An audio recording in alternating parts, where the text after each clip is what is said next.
you force sponsorship to behave like pure media, it's just not going to work for your brand. It either gets defended with these soft metrics like impressions, eyeballs, time on screens, or it's undervalued altogether because it can't be defended effectively, to somebody who's in a CMO or senior leadership role.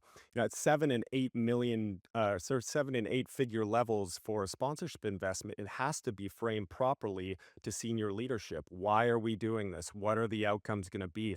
What type of business objectives are we going to be hitting with each of these assets alongside the funnel? It requires, a considerable buy-in for across multiple business functions, and not just buy-in, but really action beyond that marketing. You can't just be buying spots and dots and hope that the impressions are increasing your brand awareness.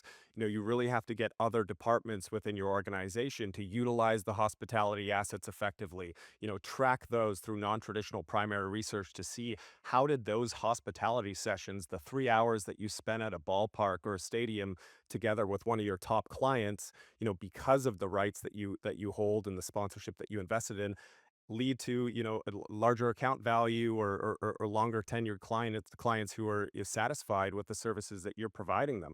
It has to be supported by that primary research and non-traditional measurement, because again, as I said before, the CMOs do not care about impressions, eyeballs, marketing equivalency value, how good of a deal that you got versus what another brand did for a similar type of asset. There's so much nuance in that. What they're really trying to figure out is, for our particular organization, you know, is this leading to more top line value? Are we getting more sales because of this?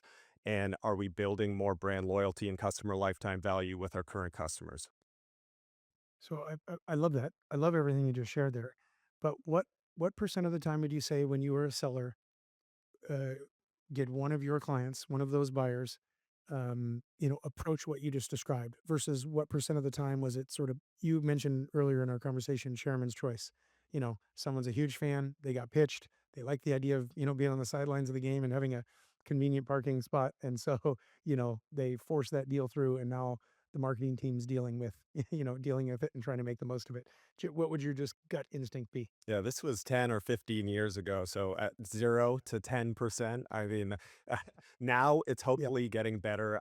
Because you're comparing your sponsorship investments not against TV, where it's hard to measure. You're comparing it against digital, where it's very easy to see that attribution. Somebody saw an ad, they click through to your website, they purchase something within 30 days. That's a very clear link between the marketing investment and the sales and ROI that it actually obtained.